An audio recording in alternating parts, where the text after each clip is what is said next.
Let's go.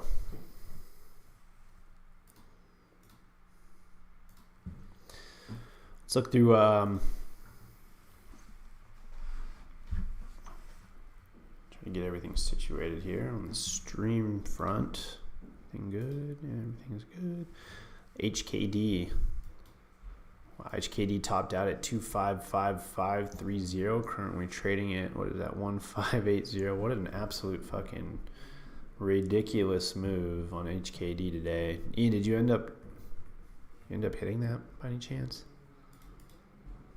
He's not in here yet, actually. He's still away. Probably did not do it, but Tilray reported earlier, right? Today, I believe. Tilray reports. What is today? Tuesday? They did not. When does Tilray report? Oh, it's Canopy Growth that's reporting. Tilray reported last week. So, anyway, okay, guys.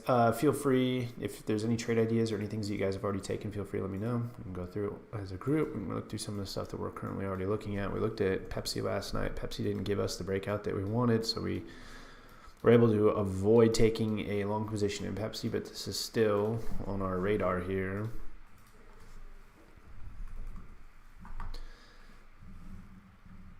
So posted Pepsi in the group. Let's see, what was the other ones? Enphase. Anybody take any of the semiconductor names that we looked at last night? Enphase was going to be the number one priority on the day. We did hit another all-time high. We talked through that last night, the reason why we liked Enphase. Let me add everyone. Let's see if anybody actually took a semiconductor name. I know that Hanno is still in AMD. He said that he was trying to shave a portion of his position off, but this is going to be a great opportunity for Hanno to actually write up a trade review on AMD, considering he's now traded this twice. Do we have earnings after hours today? We do. Earnings after hours today, AMD. This is a 2-trade position here for Hanno. He did successfully trade it for a 70% winner up towards 85 and then bought it back actually near 85 as the market came back down. And he was targeting the $100 level. And look what it hit today, $100.92. So PT number one hit for Hanno on his AMD play. Let's see if Hanno says he's still in. Let's see, what are you up right now and what's your plan? So let's get an actual plan here from Hanno. For anybody that's watching this stream, we have a trader who's been here for a little bit more than a month now. He bought a 105-110 call debit spread AMD for September. Bought it a few sessions ago. He should be up probably a little bit underneath 100%, somewhere probably 70-80%. He said he sold half at 100, so we're currently trading 99.48, but we did hit up towards 192. So around $100, he sold half of his position. He's letting the other half ride through earnings, and he's currently up 100%. So he has a free trade AMD. He's willing to let the AMD trade ride through ER. Whether or not you agree with that, that's totally up to you, but that's what he wants to do. The CHIPS bill just passed. We have some positive momentum going on with semiconductors overall. Semiconductors, after bottoming out July 15th, rebounding almost 25%. So there's definitely an inflow of cash into the industry. AMD looks good for all things considered. It's not my favorite semiconductor name, but good shit. Good shit, Hanno. My allergies are fucking killing me the last like 4 or 5 days. I don't understand why, no matter what I do here. So yeah, anyway, great trade, Hanno. This thing's up 100% for him. Free trade. What other trades are we currently in? A bunch of you guys are still in Apple. I think as long as we're basing above that 200-day moving average is what we talked about last night, right? When we're above the 200-day moving average, there's no reason to particularly sell this. Tesla's up 2% today. Great recovery here on Tesla, but look where we're finding some pseudo resistance, right? Some dynamic resistance at this 200-day moving average. 200-day moving average, Tesla right now, 910.28, currently trading 909.25. So some dynamic resistance here being tested on Tesla over the last 2 days right now. It's holding. RSI is so far fucking north at 72.62. Doesn't seem like the market gives two shit at how high Tesla is going. People continue to want to buy it. So that's an impressive move off Tesla, even though we are pinned underneath the 200-day moving average. Flipping that and building a base would be incredibly constructive. Target was a name that we were potentially looking at getting into. Target is pulling back right now. I don't know if this is a name that we're going to want to buy here, though, because we did have a caveat to the Target idea, which was XRT should be up and over that fractal from the end of May to the beginning of June. Not currently up and over it. As a matter of fact, XRT pulled back as well today. So even though Target is giving a potential entry at around the 16550 area, we're not seeing the same sort of thrust from retail in general. And so to cover our asses in a bear market, we want to try to line those things up. So we want to see the retail industry as a whole move to the upside, and we will take Target when it does. Walmart is actually up today, which is sweet. And then Amazon is slight down. So there is some overhead resistance in Amazon. We went through this last night. The guys watching the stream, we talked through this for about 4 minutes last night. So if this is new to you, go back and watch some of that stuff. But Amazon just posted the chart. Previous support turned resistance, right? It's basic TA 101. Hit the support level in January, hit the support level in March, hit the support level in April. So for whatever reason, this 136.50, 137 area is sticky for Amazon. We flipped it, we gapped down through it, and here we are retesting it one more time on the way up. And it matters, right? This level, for whatever reason, the market has decided it matters, and we are finding resistance at a former support. So I don't think any of us are actually in Amazon right now. Mike, you sold your entire position that you were trading, right? The butterfly. Yeah. Okay, just making sure. A few other names that we looked at yesterday, just get a general idea of how they're moving. NEO was a small cap equities trade that we were looking at potentially taking. This is a medical and nursing services name. We have a little bit of a rounded bottom accumulation pattern going on. We have the golden crossover on the 20-day with the 50-day, both of them sloping to the upside. 200-day moving average is not.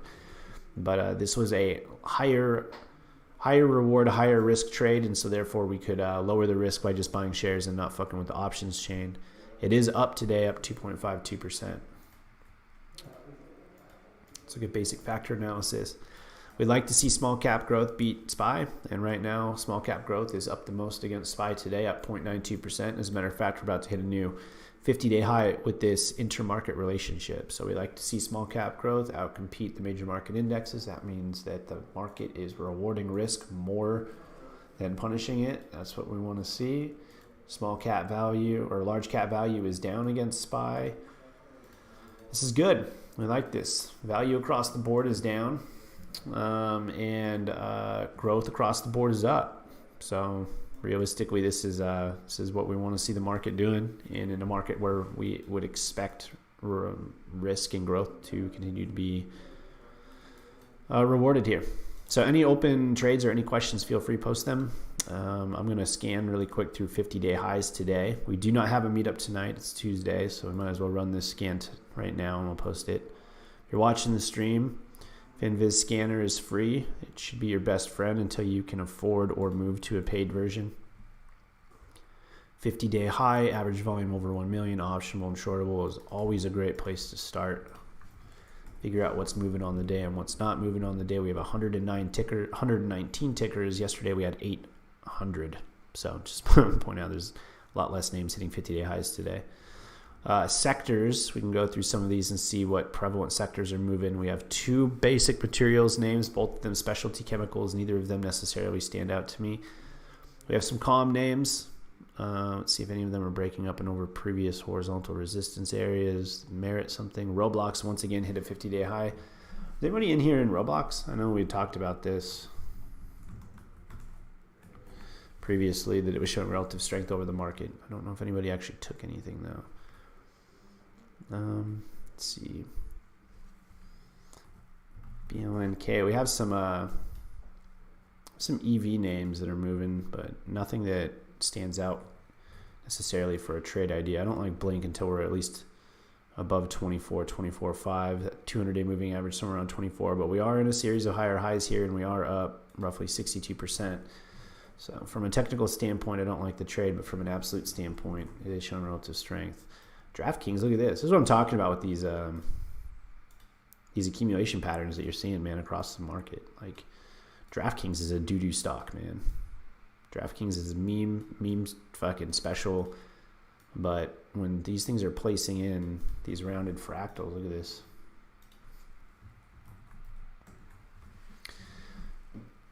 I mean, we're starting to round out, right? Getting the moving averages curling to the upside. RSI is above 50. We're coming up on an earnings report. Very few times people die from jumping out of a fucking basement. Actually, if we go all the way back to when DraftKings IPO'd in 2019, check out where we found support, man. We found support exactly where we found support last time. So there's an interesting name coming into ER with the moving averages finally playing their role. The higher volume. This is finviz.com. It's free. Average volume over 1 million, I'm assuming, is what you're talking about. You can scan through things that have average volume over 1 million. So it's going to get rid of all of the bullshit that most people aren't going to be able to trade because there's no fucking volume to trade it. So anyway, DraftKings is a potential idea. Let's pull up the options chain really quick. DraftKings, let's go. Let's see. We have earnings in a few sessions. What is it? We can look at the September's for open interest. This is a cheap name. Hell yeah. Okay, cool. It's an incredibly volatile name at 90%. We got the September's and the October's you can run through.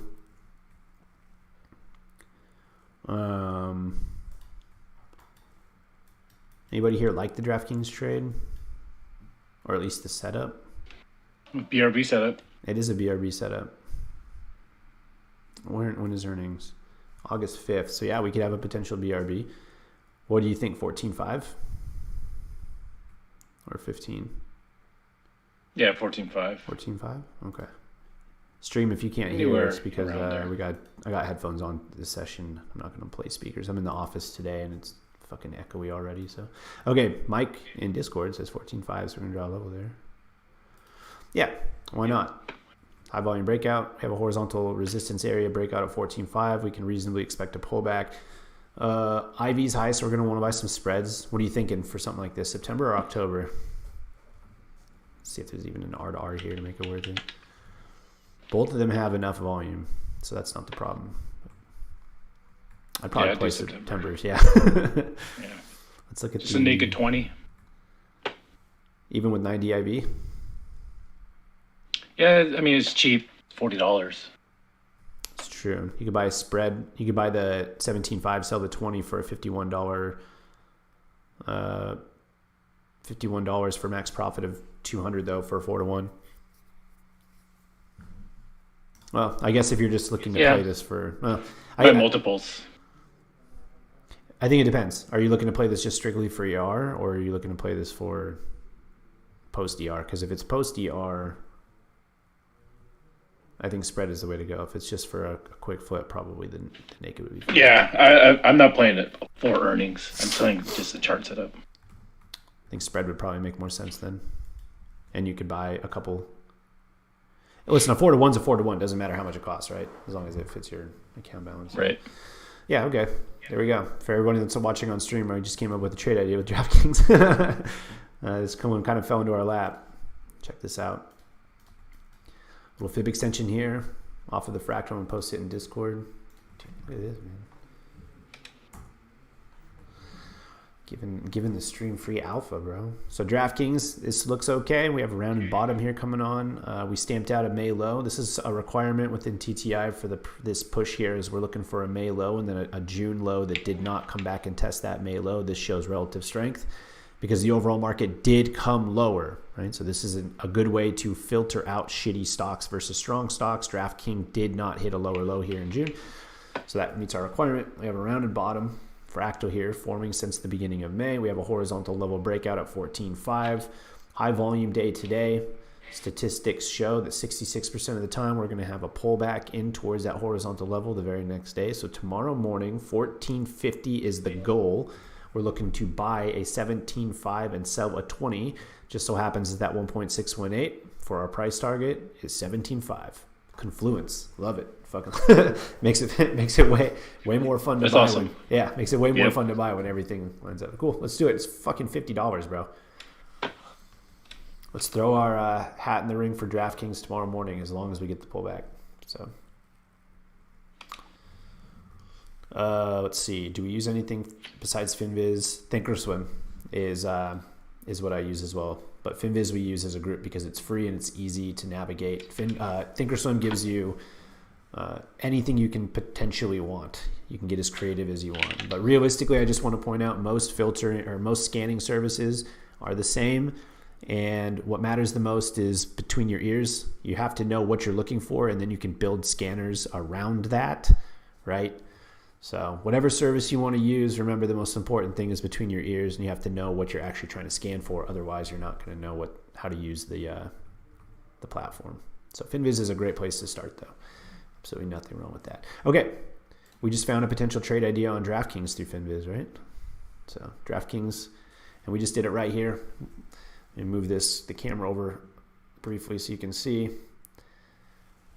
50-day high, average volume over 1 million, optional and shortable over here on the right. And then we just go down the list. I rank it by sector because I know which sectors are doing better than others because we fucking look at it all day.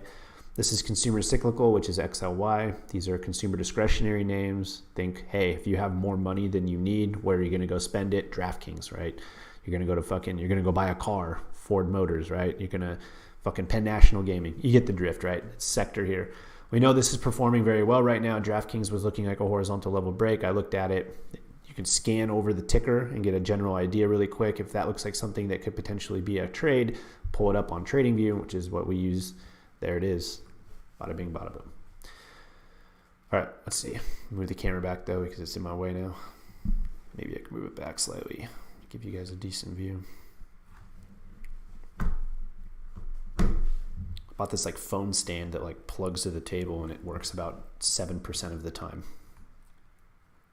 Fucking goddamn fucking Brazil. All right, let's see what else.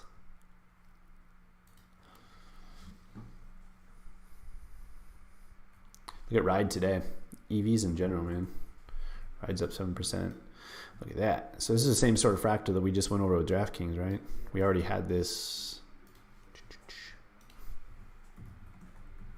We already had this charted, it looks like. We had the horizontal level.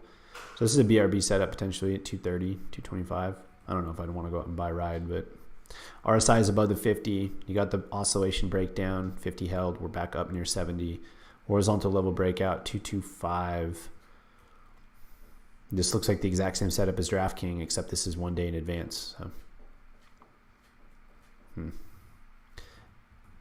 don't think anybody took Ride, but how about Rivian? What's Rivian doing? That's another idea that we potentially had. For the guys watching the stream, look at how often this is, right? May stamped out a low, did not come back down and test the Junes, and look how much further they are up than everything else. This is edge. If you can learn to identify shit like this in your trading, it will help you. Rivian is breaking out into a potential 50-day high. Yep, 100-day high right now, actually. Earnings coming up, RSI floating above the 50. I think this is still a pretty good play. I'm going to repost the chart here. This one might not even need a pullback before we get in. Rivian might just be a buy here. We already got the pullback, right? Let's see. It's crazy IV, so we're definitely going to want to buy spreads here. But let's see if there's anything that makes sense on the chain from a risk reward standpoint. It's a 6.5% ADR. Let's draw fibs here, see if it makes sense. 41.24. We can buy the 45. Buy the 4. Let's see, buy the 40, sell the 45. Look at that. Buy the 40, sell the 45 is a little less than a 4-to-1. It's like a 3.75 to 1. It'll cost you $107. You have a 62% chance of hitting 50%.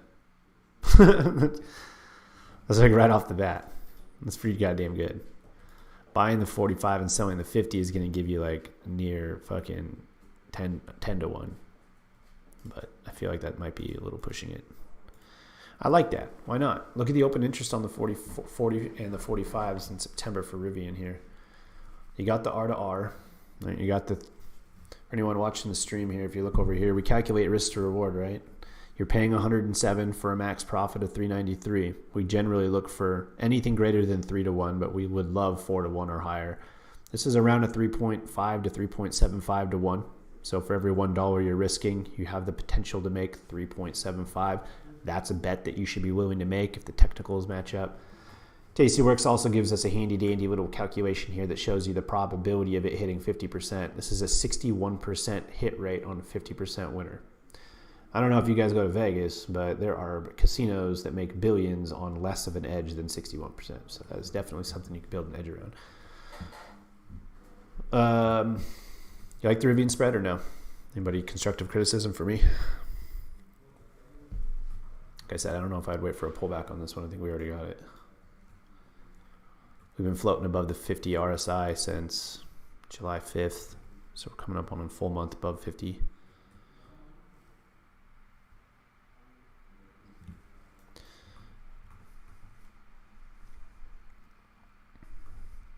Okay, something to keep in mind for tomorrow. I'm not going to buy this end of the day, but earnings are coming up here August 11th. So, okay, let's move on. Workhorse as well.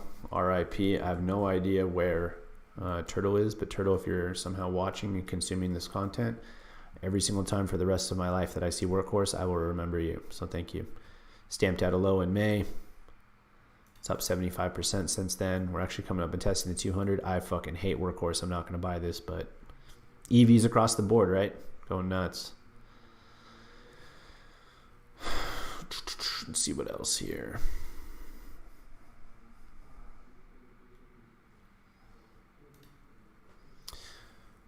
For those of you watching the stream, this is what you got to do. Unfortunately, every single fucking day, if you want to become a trader, you have to fucking scan. And sometimes it fucking sucks. But you have to be able to do this. PAVM was the name that we talked about last night briefly. You remember PAVM? Anybody trade PAVM? We traded it back in 2021. This thing fucking skyrocketed today. It's up 19.65%. I'm not going to post it, but this is another medical specialties small cap. I believe it is. Yeah, 121. That's funny. Scam shit went crazy. HKD, for example.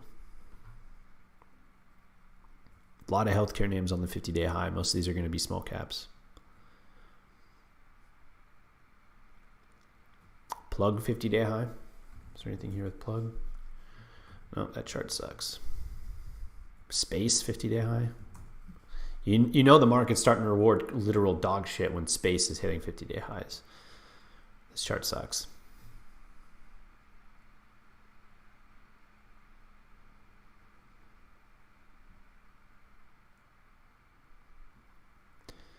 Ooh, here's a name we haven't heard of in a long time. Mike Anet.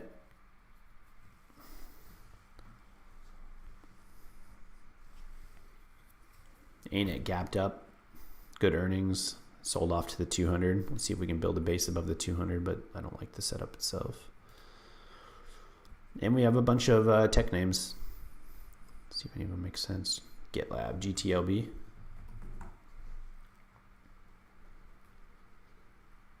This is an interesting setup.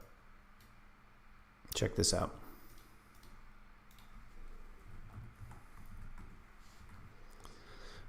Turtle is a guy that was in our community for a while, and for whatever reason he decided that he just wanted to trade Workhorse full time, like he was a full-time Workhorse trader, and it didn't go well for him, so he was removed from the group. GitLab though, you like this? Stamped out the May low, hitting a series of higher highs. RSI has been above 50 since June.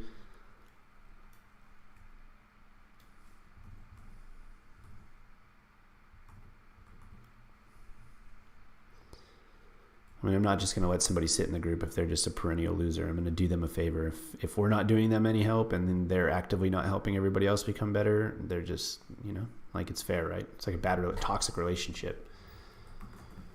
I don't want somebody that's just going to do his own thing and be an idiot in here. It's hard enough actually trading the way that we trade. We don't need somebody else coming in here and telling us that they want to fucking become a full-time Workhorse trader. Let's see. Riot sucks. SunPower, STEM, SunW. Okay, so a few names right off the bat that we can.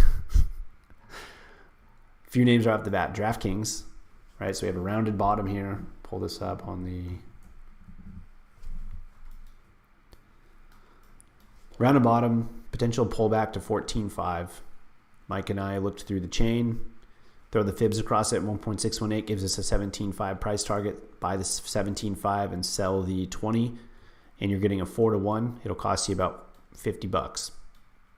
So I think tomorrow morning, did we get a pullback tomorrow? We're going to be looking to get into DraftKings. And then the other one was, Rivian.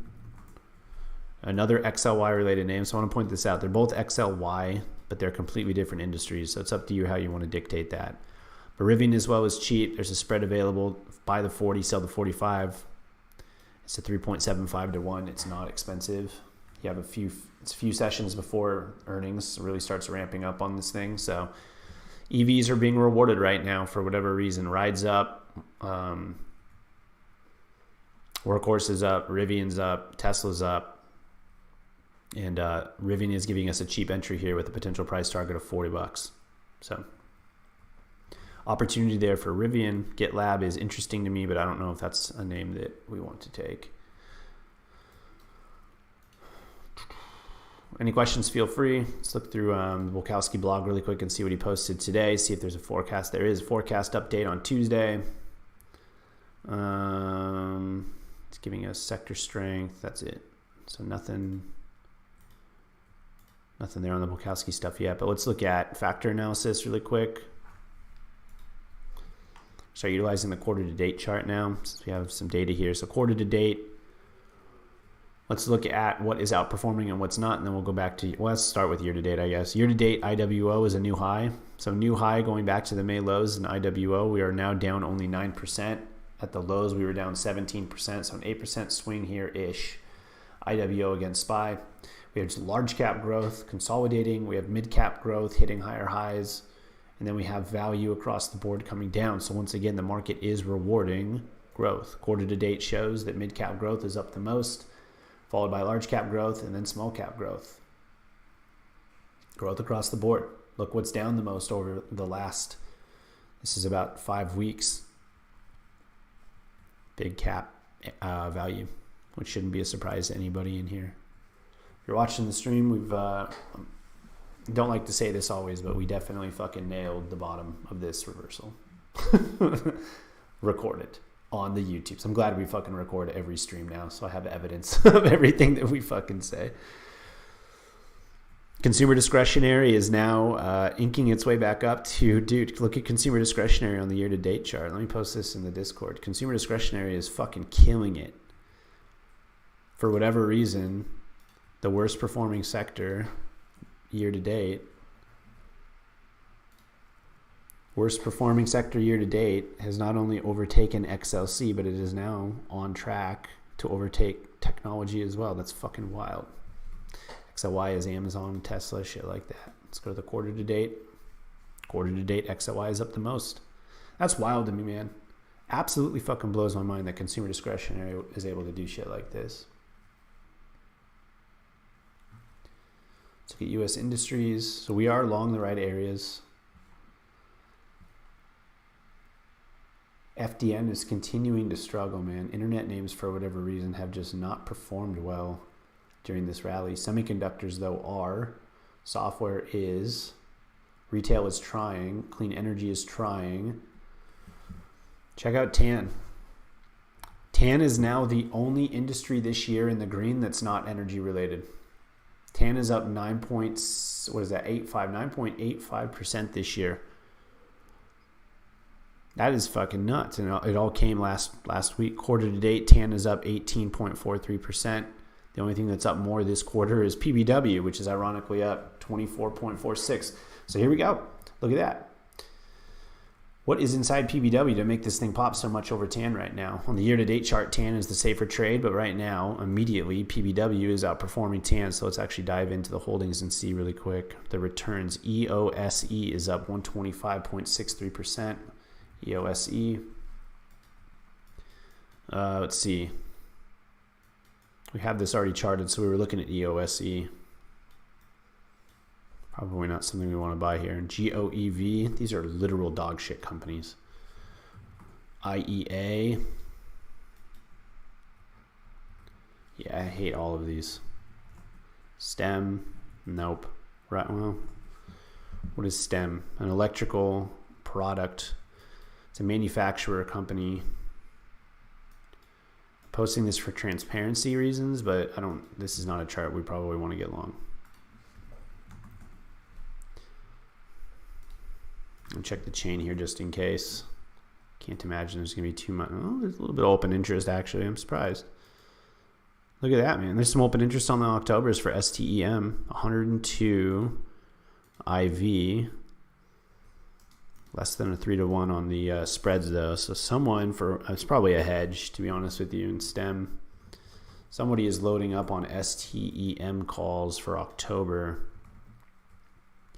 Got 2,000 open interest on the 12.5s and 1,000 open interest on the 15s. Unfortunately, that spread is a $77 loss, $173 profit, so not a 3-to-1. But, okay, STEM is up. STEM is up right now 94% off of the June lows. It did adhere to the June-May rule, though. It's a, let's see, small cap XLI name that moves 8%.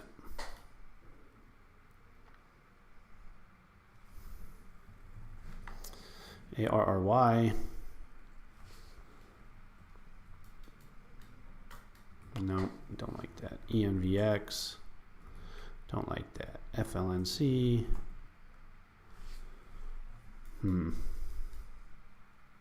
Stream, see the May low, and then unable to hit it again. There's a reason why these things are up the most. Off of the May low, this is up 186%. Unable to stamp out a new low in June. You'll see some charts do. If you look at that June low to current price, they're up about half as much as the names that stamped out in May. This is a trend we've been noticing in the market, and that's why we're not buying anything that hit a lower low in June as opposed to May. So something to learn there. FLNC horizontal level somewhere around 14.5. We have this thing charted, but we're consolidating slightly below it at 13.77 right now. I'll go ahead and post it for transparency.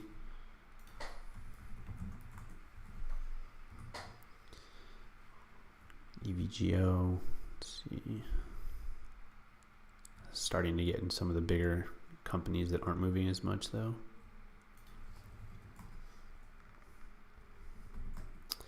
And Enphase as well. Enphase is the strongest semiconductor name in my mind. It's a fucking beast of a chart. Okay, well, I'm talked out. Any questions, feel free. Any trade ideas? I'm going to drink my coffee and chill for a sec. Like I said, tomorrow morning we're going to be looking at entering DraftKings. I like that trade idea. We're also looking at Pepsi. We did not break up and over the horizontal resistance area at $17, but that's a trade 177, not 17. 177 above. We like the Pepsi trade. And what was the other one from yesterday night's session? I can look at McDonald's.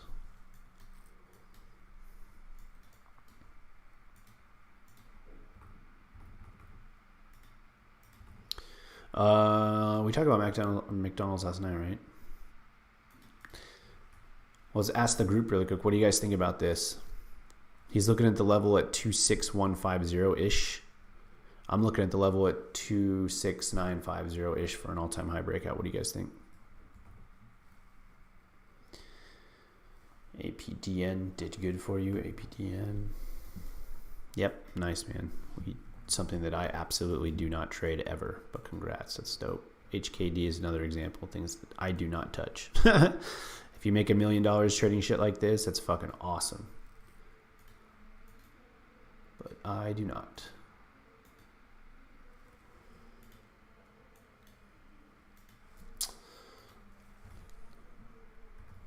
I don't know. I wouldn't buy McDonald's until we're up near all-time highs, but that's just me, and I'm thinking like 26950-ish. But I'm willing to give up some potential profit to not have to fight overhead resistance. I don't know. Also, McDonald's is an incredibly slow mover. I just want to point that out. 1.73% ADR means you're going to be holding this for quite a while, unless you buy something close. Looking at the options chain for McDonald's really quick, you can check it out. You probably want to buy Octobers and Novembers for McDonald's. It's a little bit expensive. See if there's even a spread available. You can buy the 280, sell the 290 in McDonald's for 157, max profit of 843. So that fulfills the 4-to-1. You have a 57% chance of a 50% profit. And if you're buying the 280 and selling the 290 off of the all-time high, you're looking for a 4% move, which is a 3 or 4 perfect days, but off of current price, 280 is a 7% move. So yeah, I don't think I'd buy anything less than the Octobers. And I would probably spread this. There's enough open interest on the Octobers to get long, but what do we do here? Can we buy the 270 and sell the 280? It's actually not the worst. A little less than a 4-to-1, but it's expensive. Look at the way that the options chain has priced the delta on the McDonald's contracts. 270 is 0.31 and then 280 is 0.13. There's like nothing even in the 20s. It just completely shifts down. I don't know. Not my favorite. If you buy the pullback to 252, you're going to be playing. We have a concept in here that we try to avoid, but feel free, obviously. We don't like to necessarily buy things with arguments on the left-hand side of the chart. So there's a conversation on the chart, right? If we look over to the left and we see buyers and sellers are arguing at a certain spot, generally it looks like consolidation patterns, like you can see from March through May. We have somewhat of a rounded top. We would call that an argument. And so realistically, for 49 days straight, we didn't do anything. On April 5th, we opened at 246, and on May 10th, we closed at 244, so a $2 move. Obviously, there's going to be a range there, but as a swing trader, is there enough to take advantage of? So if you're looking for a 252 pullback, you'd be expecting it to bounce and then fight through all of the overhead resistance, specifically the stuff that you just set, which would be like the July price action. I'm not saying it can't be done, but I am saying that it's not going to be, generally speaking, it's not going to be an easier trade. You're going to have to stick through it. It's going to be one of those, it's just a slower, not only that, but McDonald's is only a 1.73 ADR, so it already moves slow. So you're going to be sitting through a trade that just takes fucking forever.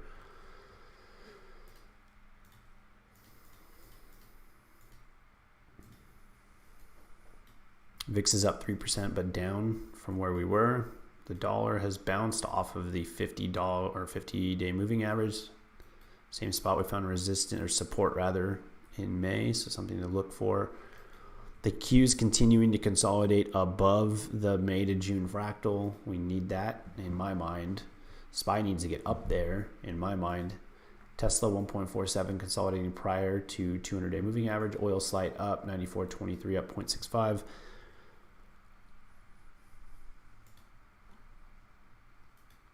Ethereum is now green on the day after spending the majority of the day in red. So, okay. Any questions, guys? I'm going to stop the stream at the very minimum. TikTok, it's been real. I appreciate you. Check you tomorrow.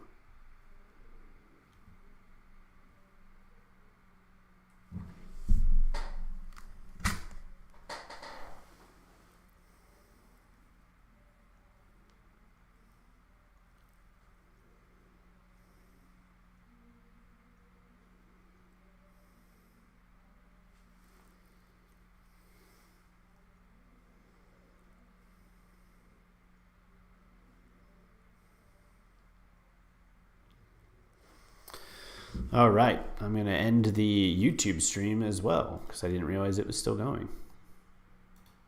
Enjoy your fucking Tuesday.